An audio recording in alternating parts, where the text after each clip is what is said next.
banorëve të Kodrës së Trimave që lidhet me pronat, me pasigurinë mbi pronat e tyre, duhet marrë fund sa më shpejt. Prandaj, unë sonte po bëj propozimin që Kodrën e Trimave të ndërtojmë nga e para bashkarisht.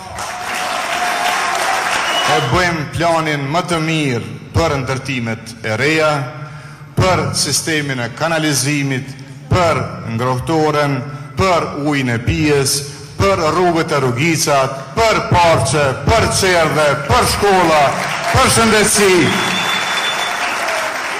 Kodra e Trimave e meriton një standard të lartë të jetës, e këtë mund të bëjmë vetëm duke transformuar rënjësisht situatën që i kemi sot aty. Unë sot para jush pozitohem edhe njëherë që zgjidhja jonë dhe angazhimi ynë do t'jetë transformimi rënjësor përmes ndërtimeve në